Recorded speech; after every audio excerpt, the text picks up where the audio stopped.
தூலம் என்பது நாம் நேரடியாக இப்ப பார்க்கிறோம். கண் பார்வைக்கு எட்டக்கூடியதெல்லாம் தூலம்னு சொல்றது.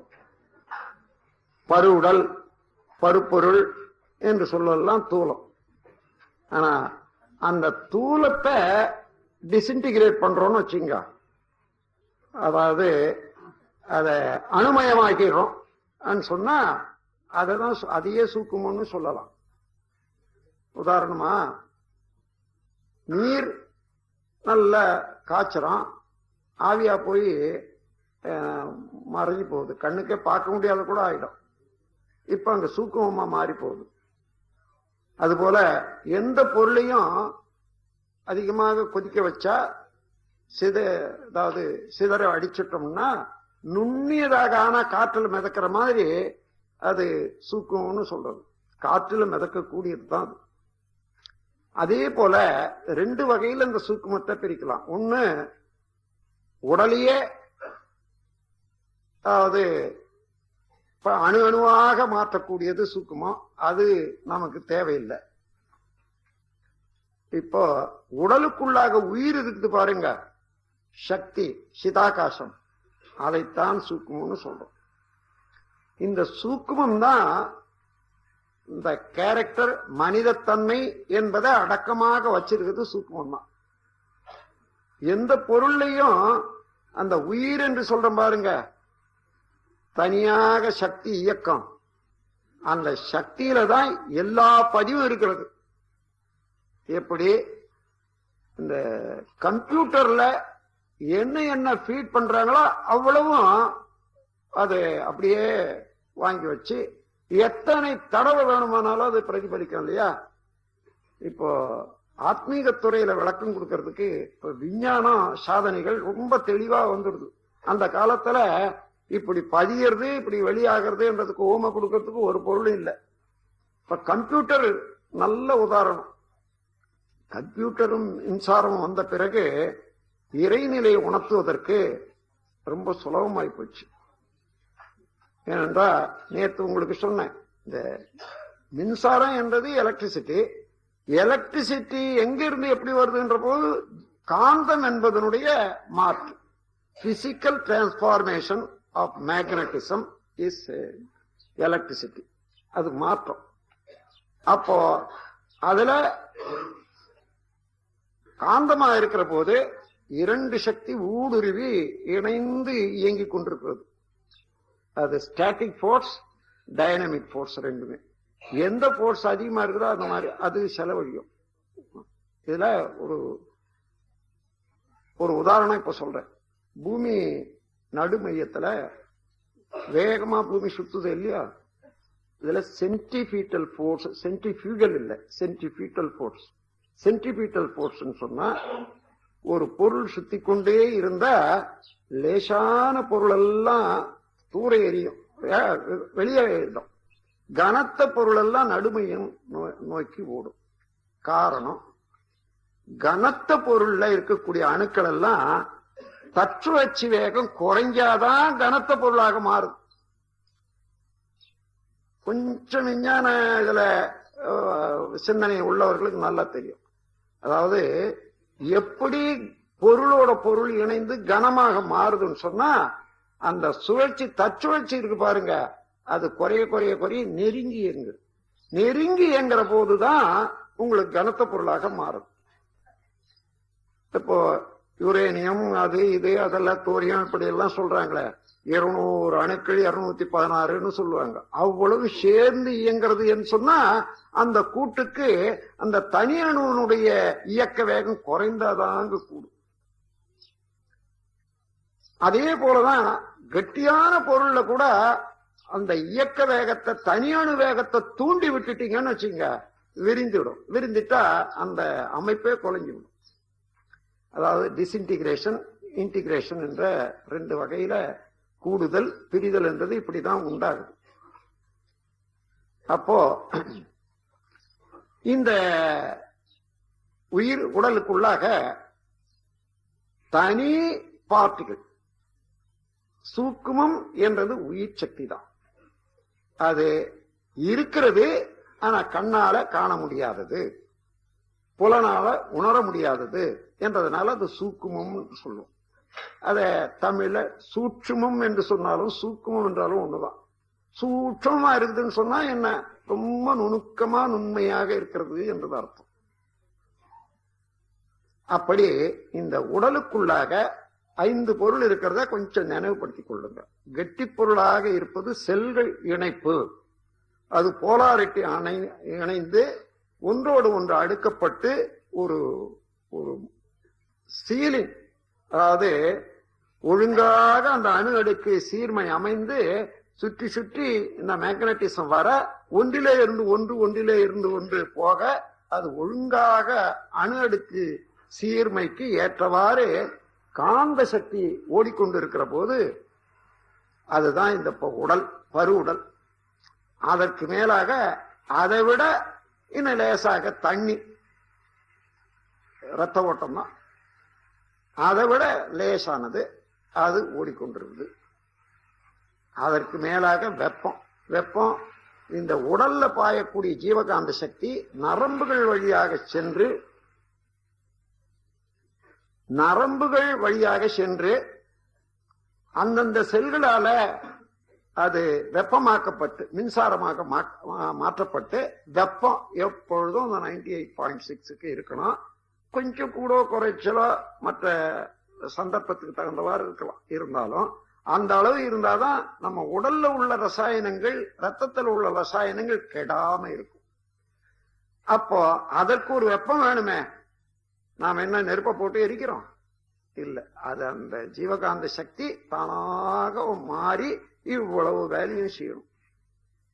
அப்போ அதுதான் ஜீவகாந்த சக்தியினுடைய இயக்கம்னா, மின் இயக்கம்னா வெப்பம். அதுக்கு மேல காற்று நாம் உட்கொள்றோம். எவ்வளவு காற்று உட்கொள்றோம்னு சொன்னா சித்தர்கள் அதை கூட கணக்கெடுத்திருக்காங்க. நாம் உட்கொள்ளக்கூடிய காற்று இன்ச்சு கணக்கில் பார்த்தா 12 இன்ச்சு, 12 அங்கலம்னா 12 கியூபிக் இன்ச்சுன்னு வச்சுக்கணும்.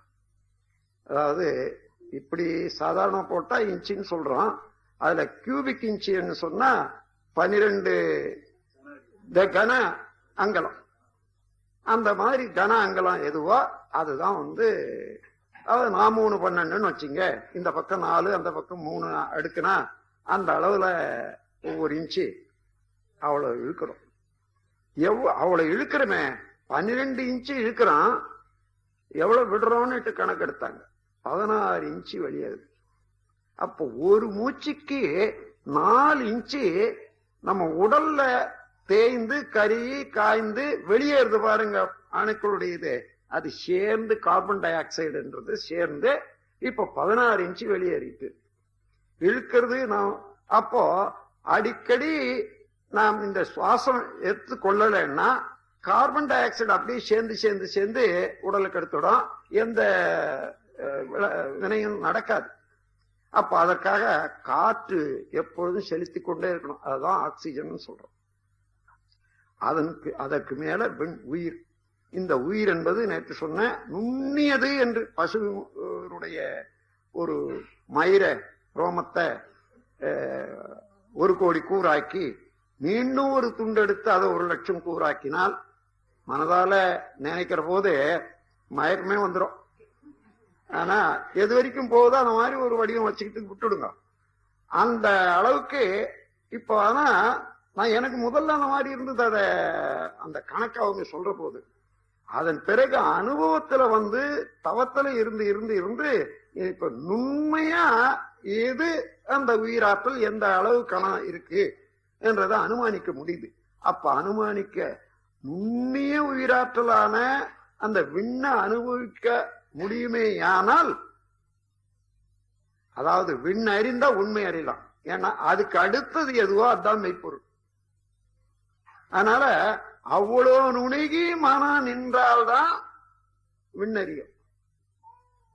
விண்ணறிந்தால் உண்மை எப்படி வெளிப்படும் என்ற இன்னொரு கேள்வி இருக்க.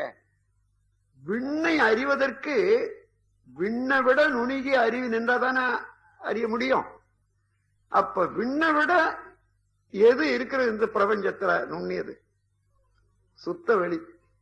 நீங்க சுத்த வெளியாகவே நின்னாதான் விண்ணை நினைக்க முடியும். அந்த அளவு அமைதியிலே நின்றால்தான் விண்ணை அனுமானிக்க முடியும். அப்போ அந்த உயிர் சக்தி தன்னைத்தானே சுழன்று கொண்டு உடல்ல ஓடிக்கொண்டே இருக்கு.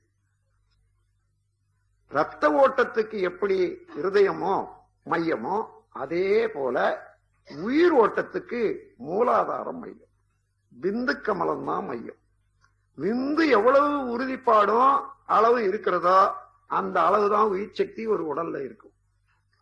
வித்து குறைஞ்சதுன்னு வச்சுங்க, அந்த அளவுக்கு உயிர் சக்தியும் குறையும். பேட்டரியில கெப்பாசிட்டி எவ்வளவோ அவ்வளவுதான் மின்சாரத்தை சேர்க்க முடியும்.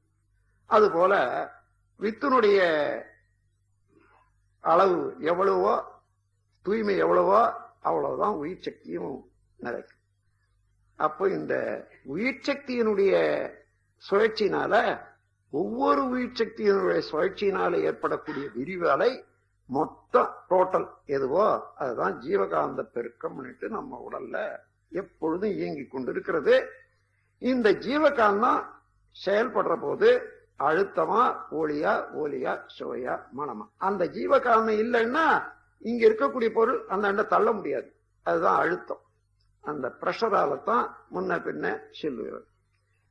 அதுக்கு மேல ஒலி ஒளி எவ்வளவு தூரம் நம்ம உடல்ல நடைபெறுவதனால எவ்வளவு கன்வர்ஷன் ஆகுது என்று பாத்தீங்கன்னா, மின்சாரமா இங்க காதை வச்சு பார்த்தோம்னா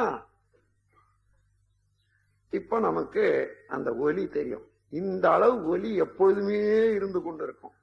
இந்த ஒலிக்கு உட்பட்ட ஒலிய நம்மால உணரவே முடியாது. ஏன்னா நாம் அந்த அளவுக்குத்தான் நம்முடைய அறிவு நிலை நிக்குது. அதை விட உயர்ந்தாதான் நமக்கு அது தெரியுமே தவிர அதை விட தாண்ட தெரியாது. எப்படின்னா, இப்போ ஒரு எறும்பு இருந்து ஒரு வெள்ளைக்கட்டி வச்சுங்க. இந்த வெள்ளைக்கட்டி அந்த மூலையில வச்சுட்டு இங்கிருந்து நீங்க அத வெள்ளம் எங்கன்னா இருக்குதான்னு மோந்து பார்க்கணும்னா முடியுமா? முடியாது. ஆனா அங்க வெள்ளைக்கட்டி வச்சுட்டு இங்க ஒரு 4-5 எறும்பை விட்டுடுங்க. எப்படியோ இப்படியும் அப்படியும் இப்படியும் அப்படியும் வந்து அப்படியே போய் சாயங்காலத்துக்குள்ள அங்க போய் சேர்ந்துடும். அதுக்கப்புறம் அங்க இருந்து ஒரு லைன் வச்சுக்கிட்டு அதை உண்ண ஆரம்பிக்கும். அப்ப என்ன ஆச்சு, மனிதனுடைய இந்த சுவை உணர்வு, மன உணர்வு நம்பர் 1ன்னு வச்சுங்க. எறும்பனுடைய உணர்வு 0.1, அதாவது 10ல் 1 இருக்கு. வெள்ளத்துல அங்கிருந்து இங்க வரக்கூடியதே 0.3ன்னு வச்சுக்குவேன்.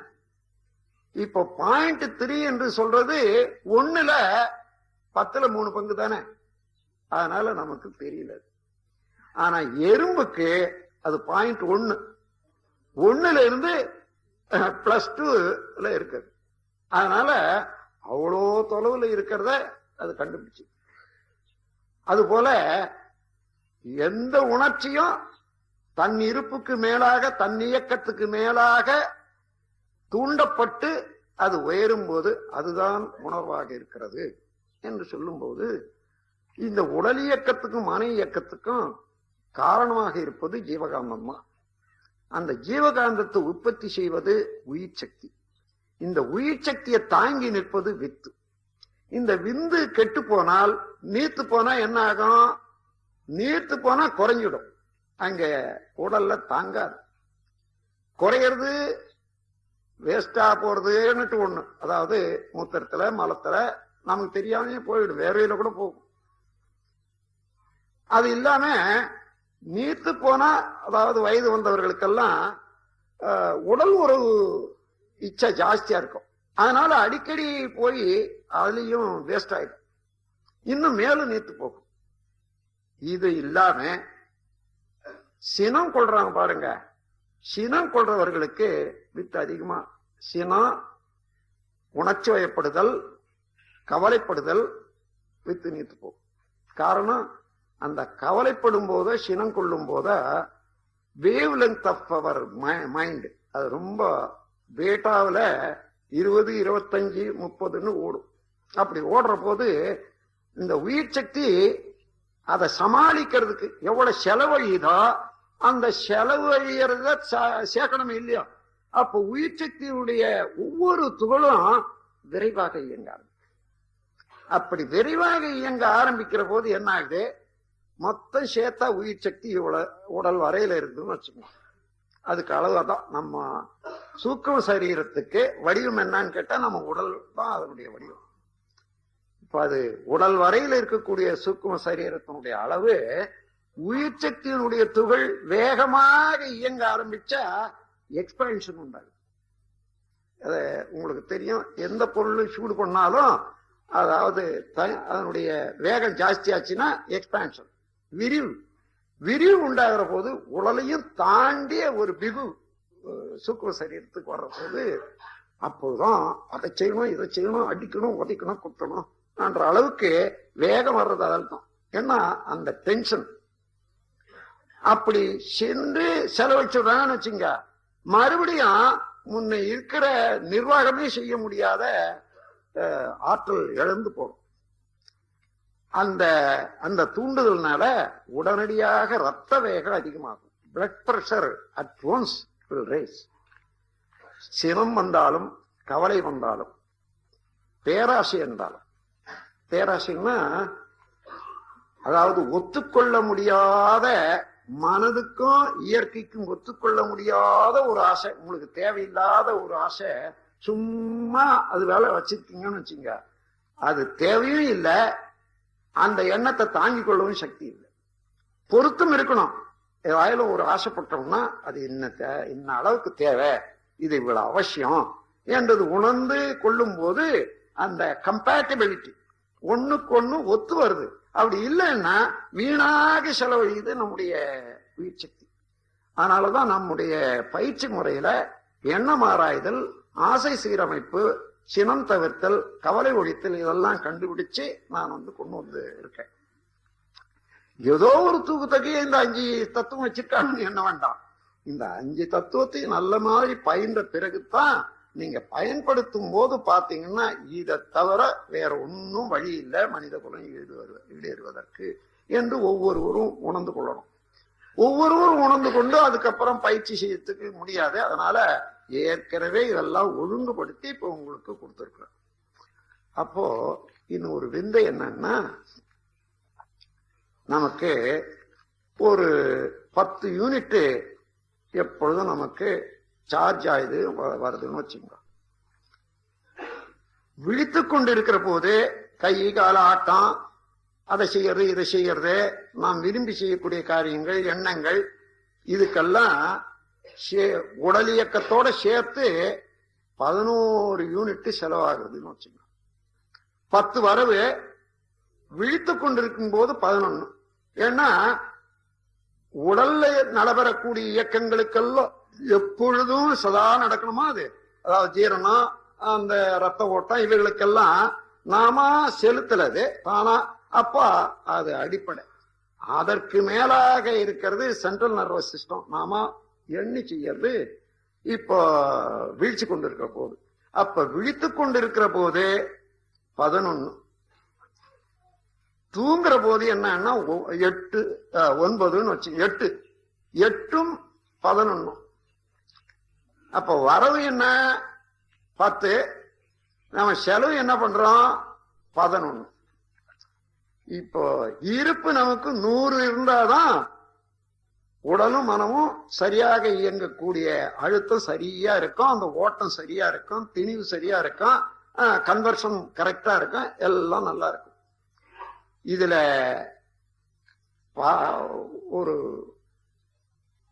10-12 மணி நேரம் அல்லது 14 மணி நேரம் நீங்க விழிச்சிருந்தீங்க. 14 மணி நேரத்துக்கு 30 30 முன்னாங்க 12 42 யூனிட் இறங்கி போதா. அதாவது 10 வருது, அது 10 வருது, 11 செலவழிது. ஆனா ராத்திரியில நீங்க தூங்குற போது, அதாவது 16 மணி நேரத்துல 16 யூனிட் ஜாஸ்தியா போச்சு, வேஸ்ட். இப்ப குறைஞ்சி போச்சு. அதான் less than minimum critical level. அப்படி வர்ற போது என்ன ஆகுது, அந்த திணிவு குறைவா இருக்குது பாருங்க. தானாகவே இந்த நரம்பு மண்டலத்துல மூளைக்கு போறது, அதாவது அறிவுக்கு செயல்படுவது, விருப்பத்துக்கு செயல்படுவது ஆட்டோமேட்டிக் டிஸ்கனெக்ஷன். அந்த ஆட்டோமேட்டிக் டிஸ்கனெக்ஷன் என்றது அந்த குறைவு வர்ற போது, தானா வர்ற போது நம்ம கையை எடுக்கிறோம்னு நினைக்கிறோம், நடக்கிறோம்னு நினைக்கிறோம், அதுக்கு போதிய ஆற்றல் வர்றது இல்லை. அதனாலதான் நம்ம முடியறது இல்லை, நமக்கு வேலை செய்ய முடியறது இல்லை. அதே போல கண்ணு வேலை செய்யல, காது வேலை செய்யலன்னுட்டு வருது. அப்போ ஆட்டோமேட்டிக் டிஸ்கனெக்ஷன் வந்தா இன்னும் போக போக தூக்கமே வந்துடும். தூக்கம்னா நம்ம விழுந்துடுறோம்னு வச்சுங்க, விழுந்து விழுந்து பார்த்து அடிபட்டு தான் மெதுவா படுத்து உட்கார்ந்து படுக்கிறோம். இல்லைன்னா அது விழுந்துடுறது தான் அது. அப்போ தூங்குற போது என்ன ஆகுதுன்னு பாருங்க, உடல் வரையில நடக்கக்கூடியது 8 யூனிட் தான் செலவழி. நீங்க 6 மணி நேரம் தூங்குனீங்கன்னு வச்சுங்க, இப்ப என்ன வருது 10, என்ன செலவழிது 8, 6 மணி நேரத்துக்கு 2 12 யூனிட் மிச்சமாகுது. 8 மணி நேரம் இருந்தீங்கன்னா 2 16 யூனிட் மிச்சமாச்சு. இந்த 16 யூனிட் மிச்சமான உடனே அந்த 100 யூனிட் இருப்பு சரியா போகுது. Automatic connection comes to the mental function. தானா வருது, அப்ப வீழ்ச்சிக்கிறோம், அப்ப வேலை செய்யறோம். இந்த விந்து எல்லாம் நடக்குதே, நாம வெளியில எதையோ சினிமா பார்க்கணும், அதை பார்க்கணும், நமக்கு உடலுக்குள்ளாக நடக்கக்கூடிய விந்தைய ஒரு நாளாயிலும் கவனிச்சா இந்த உடலை எப்படி பாதுகாக்கணும் என்ற பொறுப்பு நமக்கு வரும். இந்த பொறுப்பு இல்லாத நாம் இந்த உடலை நடத்துறோமே, இத போல பாவம் வேற ஒரு பாவமே இல்லை. அத ஒரு யோகியார் சொல்றாரு,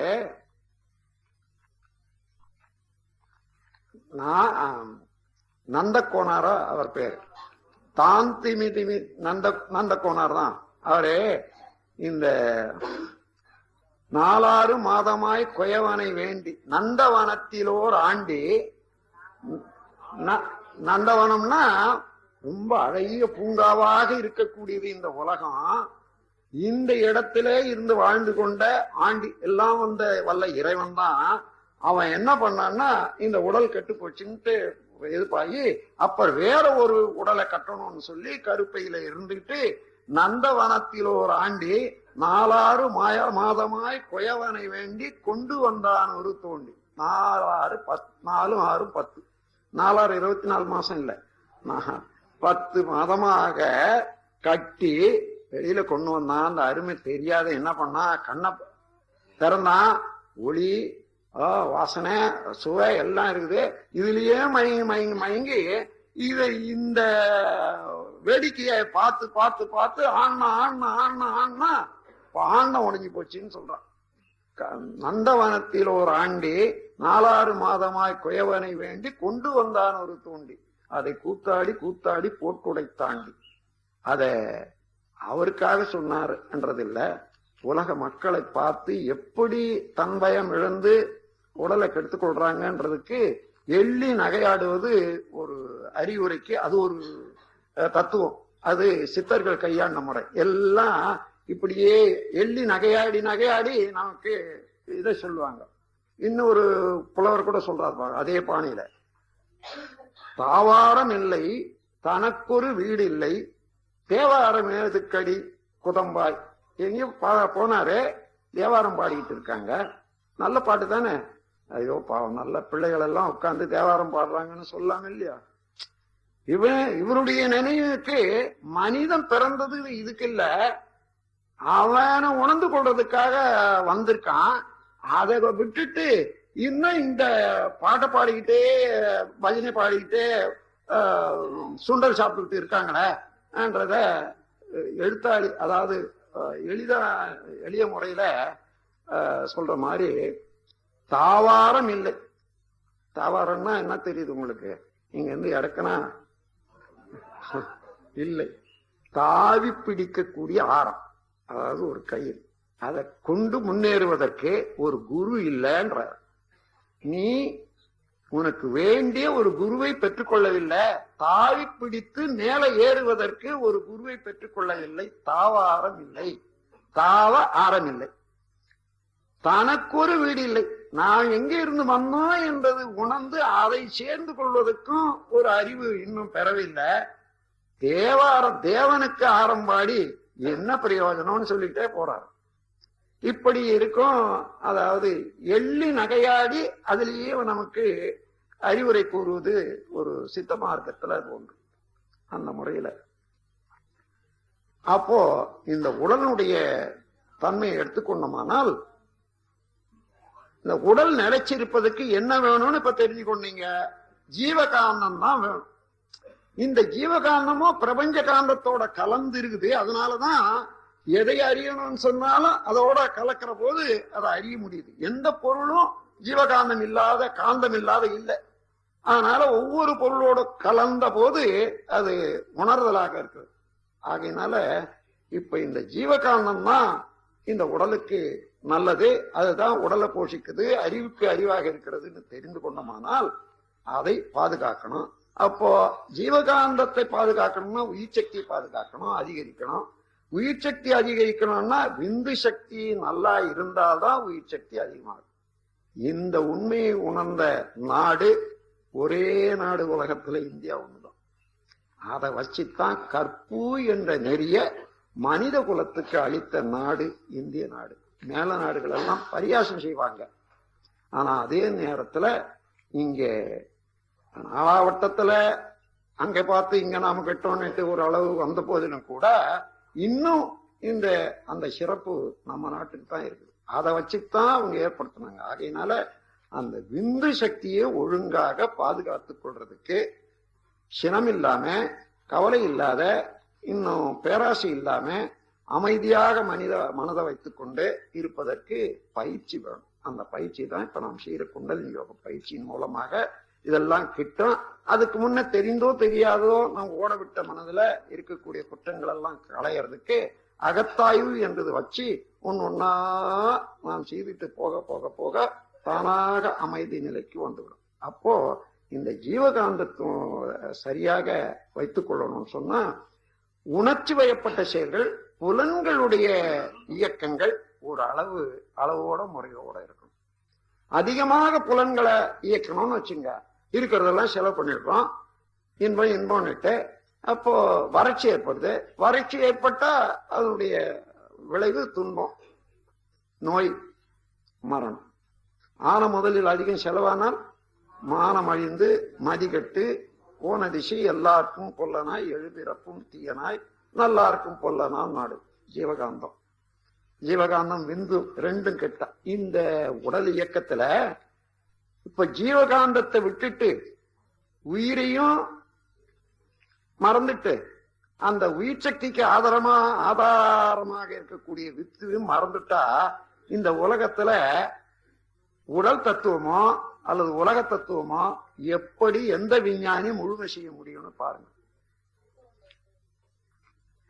இந்த தத்துவத்துல தோய்ந்த தெளிந்த ஞானிகள் தான் இந்திய நாட்டுல பிறந்து வளர்ந்து வாழ்ந்து நமக்கு வழிகாட்டியிருக்காங்க.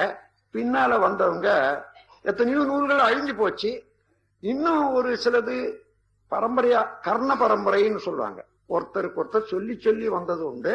வழியில அவனுடைய ஆசைக்கு தகுந்தவாறு அல்லது அறியாமைக்கு தகுந்தவாறு எழுத்த விட்டுறது, எழுத்தை சேர்க்கறது, அல்லது வேணும்னே சேர்க்கறது, வேணும்னே கழிக்கிறதுன்னுட்டு அப்படி எத்தனையோ நூல்களுடைய மதிப்பும் கெட்டு போயிருக்கு.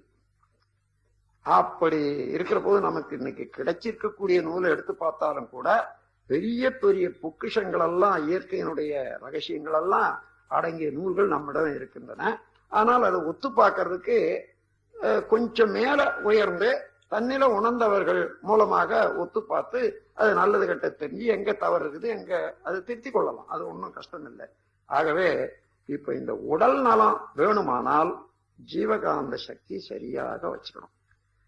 இப்போ பகல்ல நான் வேலை செய்யற போது ஒவ்வொரு மணி நேரத்துக்கும் 2 யூனிட் டிஸ்சார்ஜ்ல போகுதுன்னு வச்சுக்கோங்க.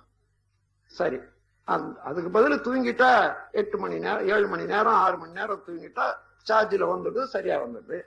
ஆனா 2 சினிமா 3 சினிமா பார்த்தா என்ன ஆகும்?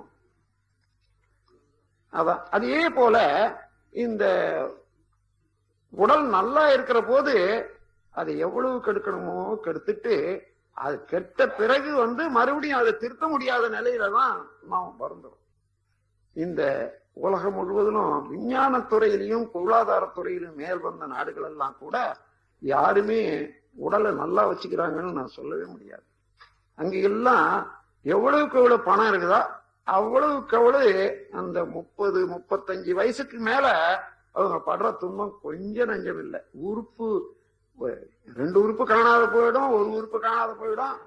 அந்த மாதிரி அதை எடுத்துட்டு ஏதோ ஒரு அளவு வச்சுட்டுப்பான், கிட்னி எடுத்துடுவான், அல்லது நீர் பையை எடுத்துட்டு அதுக்கு ஒரு சொரை போட்டு வெளியில வச்சுக்குவான். இதெல்லாம் நாம எங்கேயும் பார்க்கலாம்.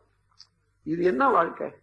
ஆனா ஆகையினால இப்ப இந்த உடலை நல்லா வச்சுக்கணும்னு சொன்னா, அதுவும் இளைஞர்களாண்ட இந்த இந்திய நாட்டு எதிர்காலத்துல பள்ளி படிப்பு கல்வி, இந்த உடல்நல கல்வியை சரியா கொடுக்கணும், அதோட வாழ்க்கை கல்வியை சரியா கொடுக்கணும்.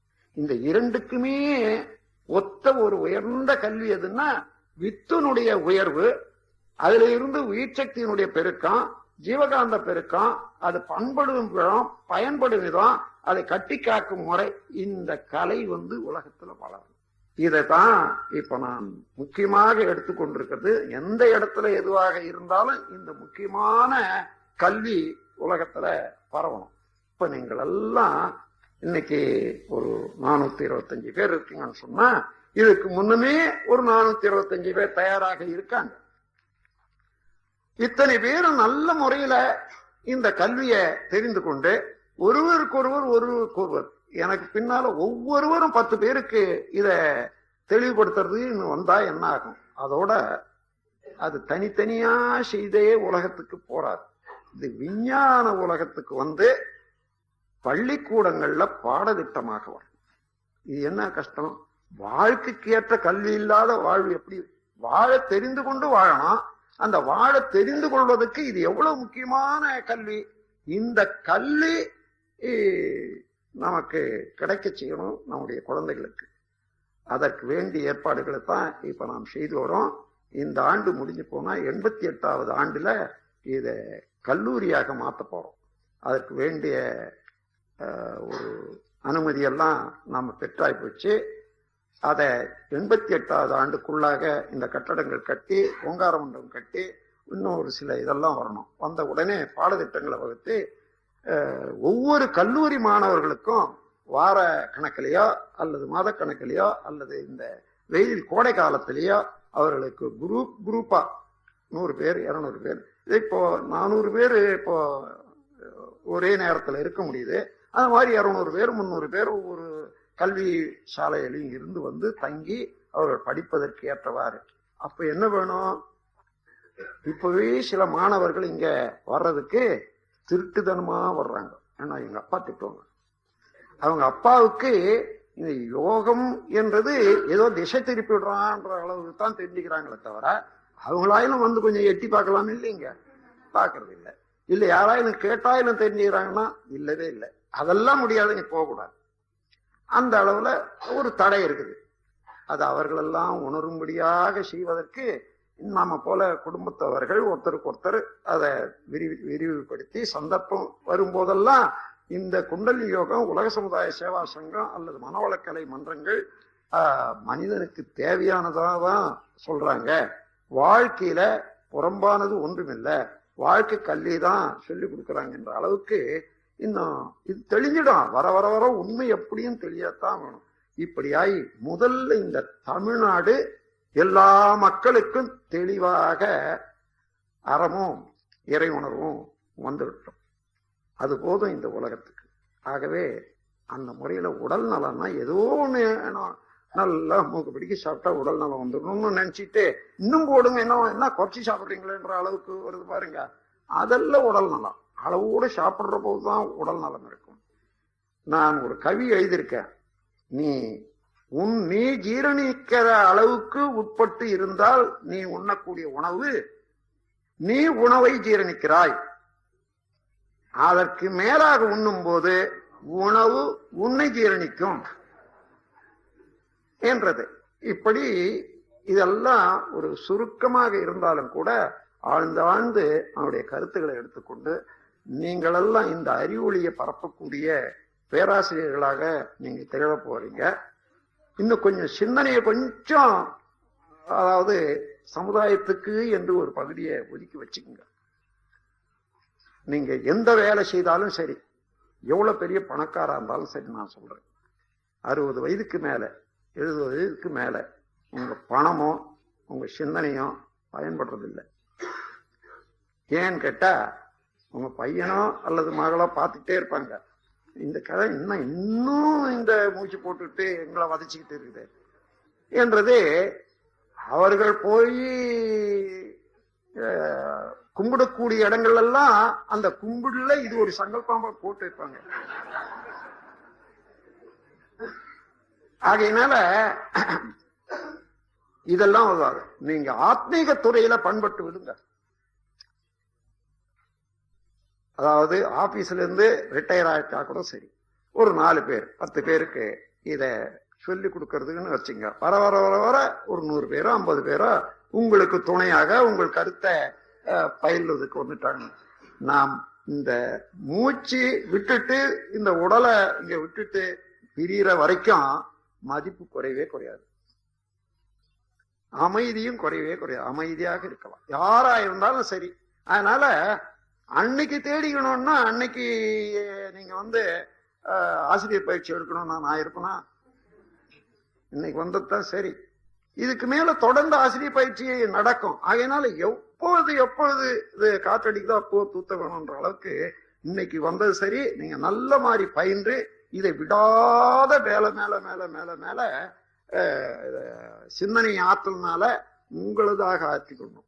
இது வேதாத்திரியனுடைய கொள்கைன்னு என்ன வேண்டாம், இது மனிதனுடைய கொள்கை, மனிதனுக்கு வேண்டியது, மனித சமுதாயத்துக்கு வேண்டியது என்ற அளவுல இதையெல்லாம் நீங்க உணர்ந்து மேலும் மேலும் மேலும் மேலும் அறிவில பூரிப்பு எய்தி இந்த உலகம் உய்ய வழிகாட்டிகளாக அமைய வேண்டும் என்று கூறி உரையை முடிக்கிறேன். வாழ்க வளமுடன்.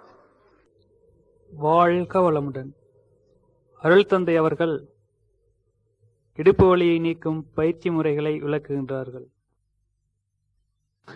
முதுகெலும்பு நம்ம உடல் நலத்துக்கு மிக முக்கியமான உறுப்பு. தாய் தந்தையர்கள் உடல்ல இருந்து வித்து வெளியேறி அது தொடர்ந்துதான் இந்த உடல் கட்டப்படுகிறது. அந்த வித்தணுவிலே இருக்கக்கூடிய உயிரணுக்கள், அதாவது லைஃப் போர்ஸ் பார்ட்டிகள், அதுலதான் எல்லா பதிவும் இருக்குது. அந்த பதிவுபடியே விந்து சக்தியில இருந்து ரசாயனங்கள் பிறந்து இந்த உடல் முழுவதும் கட்டப்படுது. அதாவது சின்ன குழந்தைகளுக்கு வித்து இல்லைன்னு சொல்ல முடியாது, வித்துல இருந்துதான் உடலே உற்பத்தி.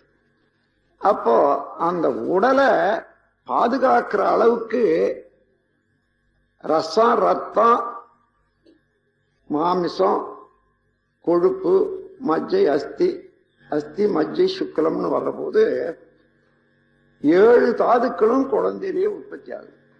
ஆனா உடல் வளர்ச்சி அதிகமா இருக்கிறதுனால அந்த வயசு வரைக்கும் மிச்சமாகிறது இல்லை. உடல் வளர்ச்சிக்கும் அதுக்கும் சரியாயிட்டே இருக்கும். அதனால வித்து சுவரி நிற்கும் 12 வயது வரையில. 12 வயதுக்கு மேலதான் சர்ப்ளஸ் வரும். அதன் பிறகுதான் இங்க கீழ் இறங்கி முதுகெலும்பு வழியாக கீழே இறங்கி செக்ஷுவல் கிளாண்ட் மூலாதாரத்துல நிலைத்திருக்கு. அது வரைக்கும் மூளையே தான் அதுக்கு இருப்பாக இருக்குது. இப்பவும் எல்லாருக்கும் மூளைதான் விந்துக்கு உற்பத்தி ஸ்தானம். அப்போ இந்த மூலாதாரத்துல இருந்து 2 விதமான இயக்கங்கள் நமக்கு நடைபெறுது.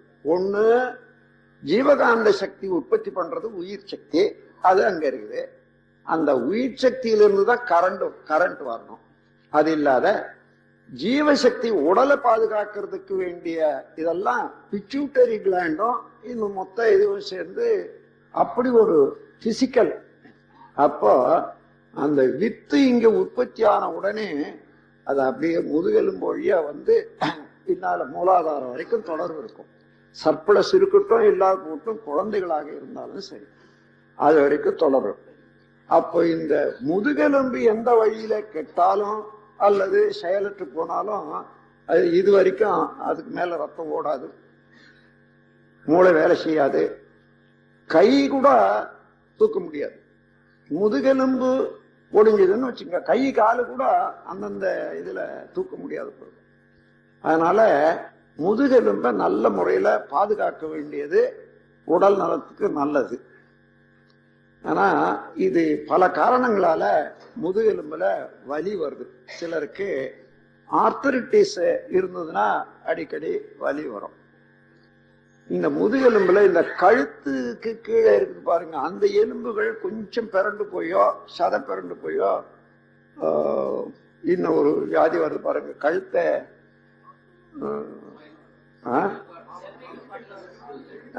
ஸ்பாண்டிலைட்டிஸ் சொல்லுவாங்க. அது இப்போ அதிகமா இருக்குது. ஸ்பாண்டிலைட்டிஸ் எங்க பார்த்தாலும் அதிகமா இருக்குது. நான் அப்புறம் அதுக்கெல்லாம் ஆராய்ச்சி பண்ணி இது எங்கதான் அதிகமா வருது, ஏன் வருதுன்னு பார்த்தேன். இந்த யோகாசன நிலையங்கள்ல ஆலாசனம்னு ஒண்ணு கத்து கொடுப்பாங்க. போட்டு இது வர்றபோது இவ்வளவு பாரமும் அங்க அழுத்தமும் ஒடுக்கமும் எங்க வருது பாருங்க. இதுதான் பெரும்பாலும் இந்த டிஃபெக்டுக்கு காரணமாகுது. எந்தெந்த இடத்துல அந்த யோகாசன நிலையங்கள் வச்சு பழகுறாங்களோ அது அப்பவே தெரியணும்ன்றது கூட இல்லை. அந்த இடத்துல நொந்து போய் கொஞ்சம் வயசு ஆன பிறகு 30, 35, 40 வரும்போது கட்டாயம் வந்துடும். அதனால ஆலாசனம் என்றதே நமக்கு தேவையில்லாத ஆசனம். அத சிரசாசனம், ஆலாசனம், சர்வாங்காசனம் இவைகள் எல்லாம் ஒரு சில நோய்களை, குறிப்பிட்ட நோய்களை தீர்க்கறதுக்காக இருக்குது. அந்த நோய்க்காக செய்து அதை முடிச்சிடணும். அந்த நோய் போய் இன்னொரு நோய் வர்றதுக்கு வச்சுக்க கூடாது. அப்போ அது ஒண்ணு. இந்த காலத்துல கொஞ்சம் பண வசதி உள்ளவர்கள் எல்லாம் அதுவரையில பாயில படுக்கிறது தவிர்க்க முடியாது. பாயில பிளாட்டா நல்லா படுக்கும். திரும்பினாலும் கொண்டாலும் எந்த பக்கம் திரும்பி பார்த்தாலும் லெவல் ஒன்னா இருக்கும். இப்போ இந்த யூ ஃபோம்னு வந்திருக்கு பாருங்க, அந்த இதுல ரொம்ப இன்னமும் தொட்டு தொட்டு பார்த்து ரொம்ப மெல்லீசா ரொம்ப மெத்தையாட்டம் இருக்கிறதா பார்த்து வாங்குவாங்க. அதுல படுத்தா என்னன்னா பக்கெட்டு தான். இந்த இடுப்பு வரையில உள்ள விடும். அது மேல காலு தலையும் கொஞ்சம் மேல இருக்குன்னு வச்சுங்க. இந்த வளவு முன்பக்க வளவு இருக்குது, சரி மல்லால் படுக்கிற போது. நீங்க சைட்ல படுக்கிற போது அந்த வளவு என்ன ஆகும் கொஞ்சம் கவனிச்சு யோசித்து பாருங்க. இடுப்பு இப்படி போய் இப்படி திரும்புது இல்லையா? சரி, இது போக குடும்பத்துல உள்ளவர்கள் உடலுறவு கொள்ற காலத்துல அந்த உடம்பு ஆண்களுக்கு எப்படி வருதுன்னு நீங்க பாத்தீங்கன்னா, இப்படி வரும்போது அந்த இடுப்பு கடைசி எலும்பு இருப்பாங்க, அங்கதான் முறிவு ஏற்படும். முறிவுன்றது தேய்வு. அந்த தேய்வை சரி கட்ட முடியாத வித்துனுடைய செலவு ஜாஸ்தி ஆகிறதுனால அது அப்படியே நின்று நின்று நின்று நின்று தவிர்க்க முடியாத தீர்க்க முடியாத வியாதி ஆகும். நீங்க டாக்டர் போனா ஆபரேஷன் பண்ணணும்னு சொல்லுவாங்க. எல்லா ஆபரேஷனும் நிஜமான ஆபரேஷன் நினைக்காதீங்க. டாக்டர்ஸ் இருந்தா கூட வருத்தப்பட மாட்டாங்க. ஏன்னா அவங்களுக்கு தெரியும் நான் சொல்றது. அதாவது பரீட்சைக்கு ஆள் வேணுமே, யார் வருவாங்க வெட்டி பார்க்கறதுக்கு? அதற்காகவே வேண்டி சில அந்த இது ஆபரேஷன் பண்ணி தான் ஆகணும்னு. அப்புறம் பேர்த்து எடுப்பாங்க. ஒரு தடவை முதுகெலும்பு ஆபரேஷன் பண்ணிட்டா ஆயுள் பரியந்தம் அவங்க சரியான முறையில எந்த வேலையும் செய்ய முடியாது. முதுகெலும்புக்கு மாத்திரம், மற்ற உறுப்புகள் வேற, பிளேட்டு கூட போட்டு இருக்கலாம். அதனால அந்த மாதிரி ஆபரேஷனுக்கு ஒரு தரம் போட்டாங்கன்னா மறுபடியும் அது தொந்தரவு பண்ணிட்டு தான் இருக்கும். அது கடைசி வரைக்கும் இந்த வேலை தான். அதுக்கு பொதுவாக அந்த மாதிரி நோய் வராது இருக்கிறதுக்கு கூடுமான வரையில கிளைமேட் சரியா இருக்கக்கூடியவங்க, தரையும் நல்ல தரைய இல்லைன்னு வச்சுக்க, நல்ல செமக்காலமோ அல்லது ஒரு உள்ளன் இதோ போட்டுட்டு பிளாங்கெட்டை போட்டுட்டு சாதாரண பிளாட்டா படுத்து தூங்குறது என்றதுதான் ரொம்ப நல்லது. முதுகு வலி வராத இருக்கும். வந்துட்டவங்களாயிலும் அதுக்கு மேல இந்த டபுள் ஸ்பிரிங் காட்டோ யூஃபோம் காட்டோ தவிர்க்க வேண்டியது அவசியம். நான் எடுத்தபடியா சொல்லுவேன், அங்க போய் பார்த்த உடனே இது ஆர்த்ரைட்டிஸா அல்லது இது இந்த வளைவுனால வந்துதான். வளைவுனால இருந்தா நானே சொல்றது இது யூஃபோம் டிசீஸ். அதே எல்லாரும் நம்ம உடலை நாம பாதுகாக்கணும்னா சௌகரியம் வேண்டியதுதான். நல்ல பிளாட்டாவே, அதாவது உங்களுக்கு கட்டில் இருக்குது, கட்டிலேயே நல்ல பலகை நல்ல பிளேனா போட்டு அது மேல ஒரு மெல்லிய துணியை வச்சு போட்டுட்டு தூங்கலாமே, நல்லா இருக்கும். அந்த மாதிரி நாம் மாத்திக்க வேண்டியதுதான். அந்த மாதிரி ஏற்கனவே ஏற்பட்டு இருந்தாலும் இனி ஏற்படக்கூடாதுன்னாலும் அந்த மெத்தை இது வரைக்கும் வாங்கிட்டோமே, அதை என்ன பண்றதுன்னு கொஞ்ச நாள் கொஞ்சம் மன கஷ்டமா தான் இருக்கும். தூக்கி போட்டு வைக்கிறது. யாராயிரம் விருந்தினர் வந்தா கீழே போட்டா போகுது. ஏன்னா கட்டில இருக்கிறதுக்கும் கீழே போடுறதுக்கும் பரவாயில்ல. அது தினம் உபயோகிக்கிறதுக்கும் ஒரு நாள் உபயோகிக்கிறதுக்கும் வித்தியாசம் இருக்குது. அந்த மாதிரி விருந்தினருக்கு நெட்டு எடுத்து வச்சுக்கோங்க.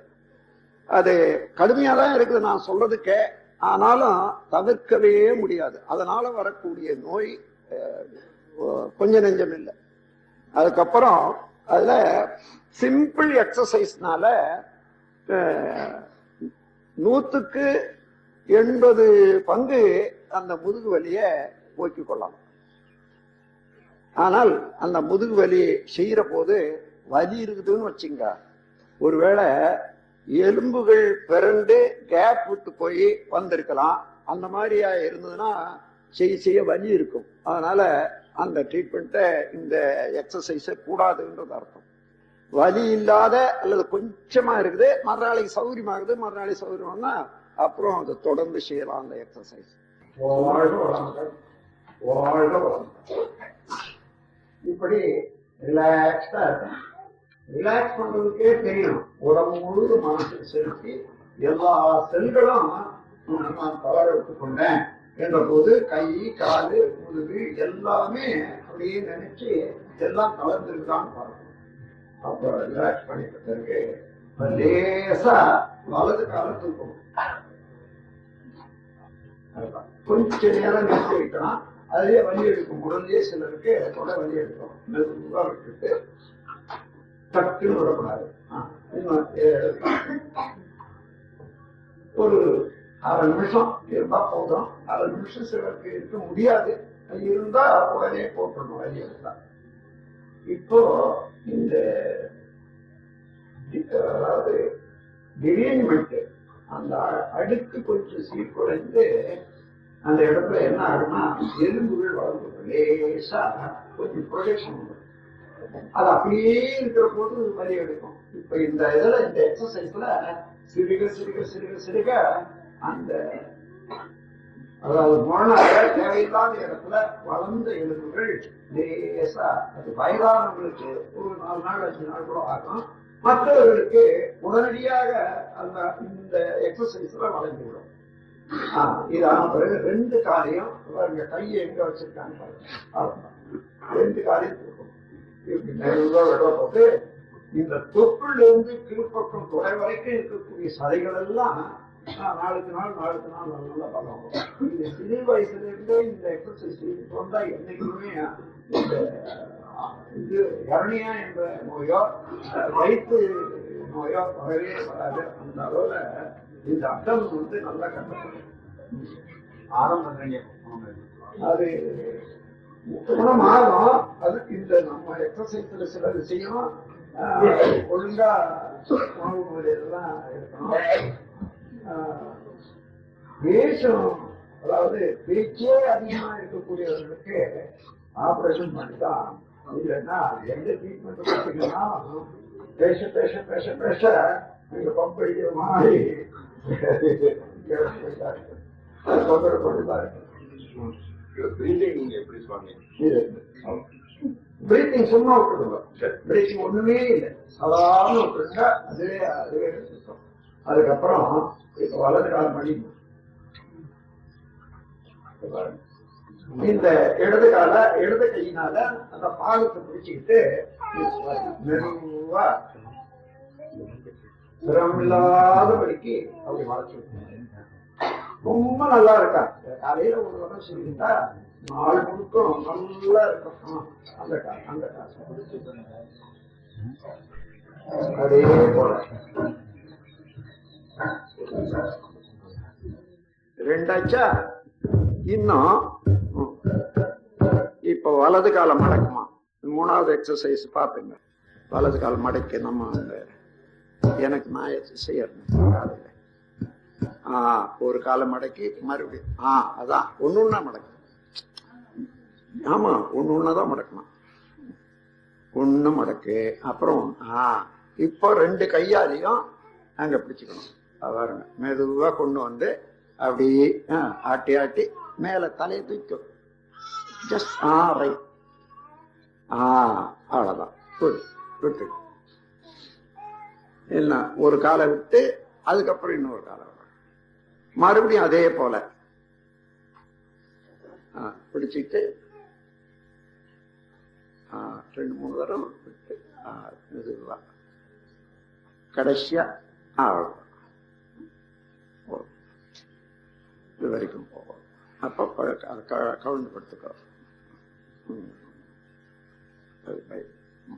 ஸ்டமக் அதே காலை தூக்கி செய்யற பாருங்க. ஒரு காலை தூக்கி நிறுத்துறது, காலை தூக்கி நிறுத்துறது, அப்புறம் ரெண்டு காலை கை அந்த அங்க தொடைக்கிற வச்சாதான் சரியா வரும். அந்த கையை மடக்கி தொடையில வச்சு அப்படி தூக்கி. இவ்வளவுதான். எப்பேற்பட்ட இடுப்பு வலி இருந்தாலும் இது ஒரு 2 நாள் 3 நாள்லயே அது குணமாக தெரியும். அங்க கேப் இருந்து உடஞ்சி போய் ஏதாவது இருந்தாலும் ஒழிய மற்றபடி எல்லா நோயும் இதுல போயிடும். அப்புறம் ஆஸ்மாவுக்கு ஸ்பெஷல் இது. இந்த ஆஸ்மாவுக்கு நியூரோமஸ்குலர் எக்ஸசைஸ் போதுமானது. இது ரொம்ப உதவியா இருக்கும். அதோட இந்த ஒரு எக்ஸசைஸும் கூட செய்யணும். மூச்சு விடுறாங்க, மூச்சு இழுக்கிறாங்க, மூச்சு விடுறாங்க, மூச்சு இழுக்கிறாங்க. இந்த மாதிரி ஒரு 5 தடவையில இருந்து 10 தடவை வரைக்கும் செய்தா இந்த நல்ல எக்ஸ்பேண்ட் ஆயிடும். லங்ஸ் ரெண்டுமே எல்லா அப்புறமும் நல்லா இழுக்கும். அதனால ஆஸ்மாவுக்கு நல்ல குணம் தரும். அடிக்கடி தண்ணி மூக்குல தண்ணி ஒழுகுதா, அது கூட நல்லது.